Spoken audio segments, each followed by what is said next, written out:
ChatGPT is down. We have Claude down. We have a bunch of, I'm hearing reports that Gemini and Claude are down as well. I haven't verified that, but I've definitely went on ChatGPT, unable to use it. And this is bringing a question, whether you're listening to this or not, and it's still down, I think is irrelevant to the question of like, what is the impact when these AI systems go down? What is the impact when we have ChatGPT running our Tesla humanoid robot and the whole system goes down?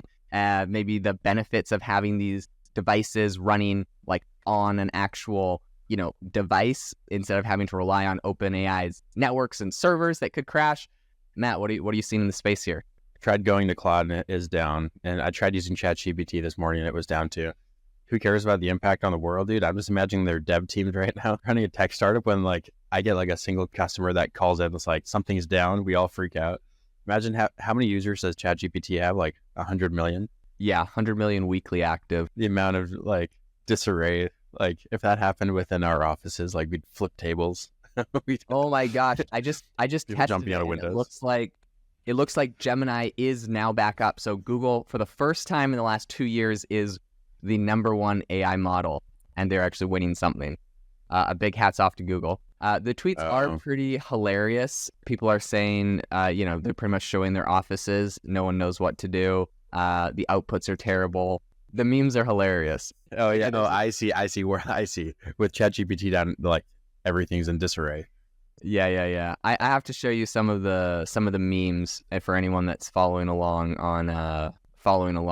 I thought this one was pretty hilarious. It's looks like everyone's hopping.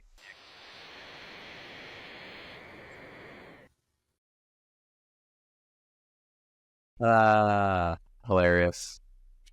Also, this one was pretty good.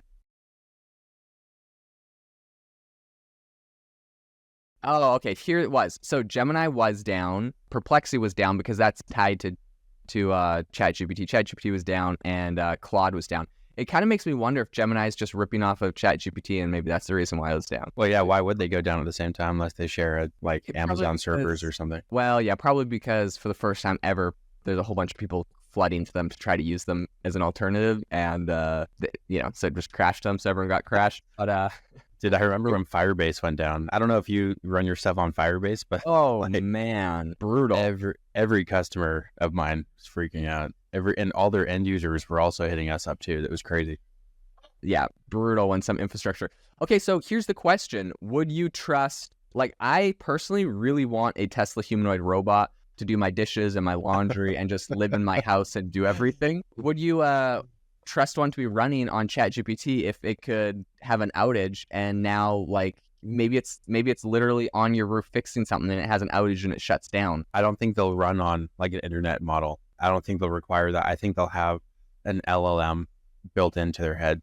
Like, you remember Sam Altman was on the with the All In podcast, and he was talking about the devices, like the handhelds or like the glasses and stuff. Yeah. And every time he was saying that, he just needs to be able to fit like the language model like within it, which is weird because that would insinuate that would imply that it doesn't need to improve always, or maybe that it would just learn off the data set. Like it would just learn from like what it's seeing there, but not from like a large data set pool, like from the internet, Well, it probably could update. They still do updates for it. That's probably true. You're right. Is the reason why, so I'm thinking the way to go is to run these models directly on device. I think it's going to be really important because you can imagine you spend $200,000 on the Tesla humanoid robot, and then all of a sudden you move from like the middle of, a bustling city like Spokane to somewhere on the outskirts, and all of a sudden you don't have good, reception, and your robot can't quite handle it. Tell your robot to go chop down a tree and it just can't because it doesn't have Wi-Fi. Yeah, that'd be a huge bummer. Honestly, oh my gosh, imagine logging companies. I might start my own logging company, but it's just like a robot on an axe. It's like, those companies that are just called like a boy in his like truck, or like just two guys in a moving truck or whatever. It's like a robot. It's like horrifying. Like your demographic is not families, people with kids, animals, pets. Or like a robot and a chainsaw. You can make like the sad commercial. A robot and a chainsaw would be good. Yeah. It's like you just have like these sad commercials. It's like no one will. This would actually be a funny like spoof to make. Like, No one will hire us. Just like a robot, like dragging like his like chainsaw behind him in the forest, like sunset.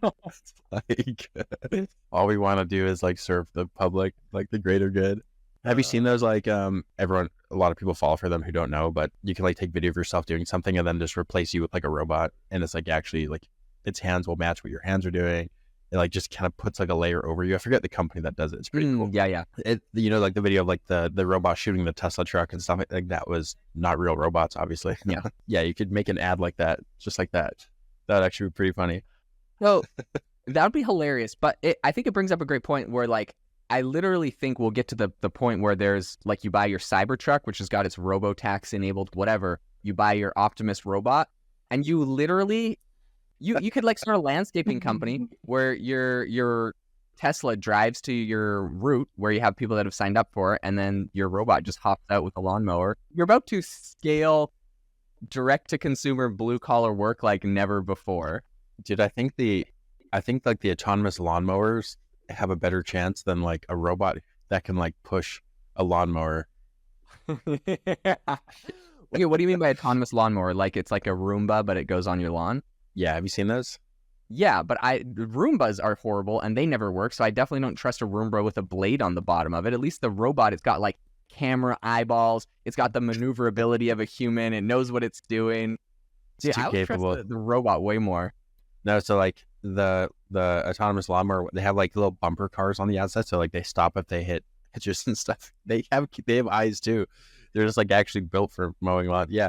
Basically, you'd have to kind of take like the base. Yeah, you see this in self-driving cars, right? Like you probably see a whole bunch down in like Phoenix area. Like there's some with like the crazy eyes all over it, like the cameras that are like helicoptered around the whole thing. It's like, yeah, you're gonna have a bunch. Like if you could take the Tesla robot and then take those pieces out and then build like just the ultimate vacuum or like lawnmower, then that would be cool. But yeah, I'm not trusting anything that like some small pop and shop makes. Like, yeah, this will cut your lawn, cut your lawn and more. It's got like bumpers, so if it runs over your toes, it will back up. No, but here's the problem with the automated lawnmower. Has like the flesh cutting like stop thing, like meat like processing plants. Put a hot dog on it and it stops. Yeah. Bro, here's the problem with that though. The thing about the Optimus Cybertruck combo is it drives to your house. It can get out. It can walk. Maybe you still need the Optimus robot that's going to pick up the self-driving lawnmower and drop it off, and the autonomous lawnmower mows, and it leaves. Well, like, because think about it. Like, I currently pay like a landscaper to come. I'm not gonna buy the self-mowing thing. It's so freaking expensive for my little lawn. It's way cheaper to pay a landscaper. But for a landscaper that's gonna go do 30 lawns in a day, it's probably the best option. Right. So you'll be like, where the heck is my landscaper? And it'll just be like a little vacuum, or it'll be like a little robot traveling by, like where it'll be like wearing the same clothes that he.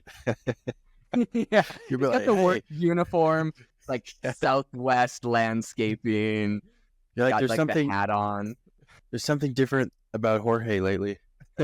He gets like a silicone mask of his face, and he just like sticks it on the Optimus robot. Silicone gloves.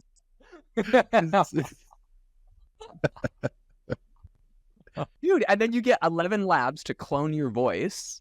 Yeah. So it's like every time he shows up, it sounds just like him talking to me. Hey, Jaden.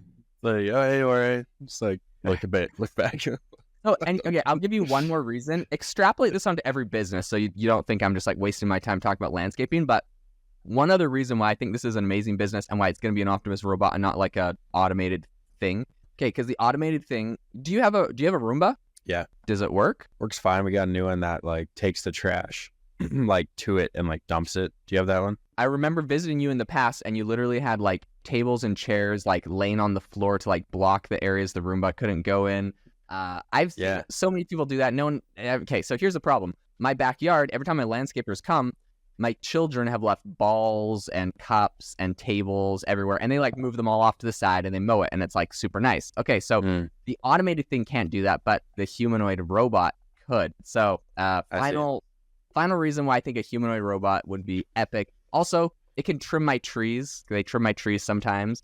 spray down a little weed killer, a little pest control. Did you know how many safety trials need to happen before they can just like pick up weapons and shears and like snippers and like all that stuff? Like, I think there's nothing wrong with a chainsaw. It's just a simple tool.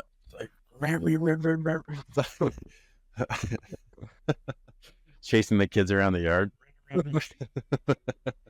I think like there's a hard-coded speed control on that thing, so you can definitely always outrun it, and that might be your solution. Not even a stop, just like slow it down. So it's kind of like that question people ask. It's like, would you rather have like whatever, like, I don't know, a slug chasing you for the rest of your life, but if it touches you, you like die? Yeah, it could be that. You could it's like always following you, but like in slow motion. There's no way to turn it off. In any case, I think there's some important conversations that need to happen around ChatGPT shutting or being offline.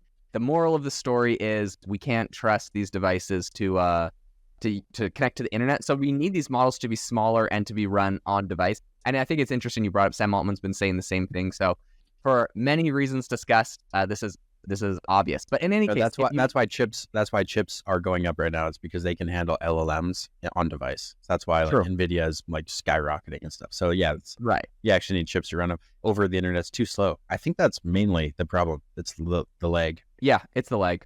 It just happens. So in any case, if you enjoyed the podcast today, we would really appreciate it if you left us a review wherever you get your podcast on Apple. We're shooting for 100 reviews. We're getting close. I think we're at 7 right now. So any reviews you drop are greatly appreciated. Every review you drop is 20% of all of our reviews. So we actually do appreciate them. We hope that y'all have an amazing rest of your day.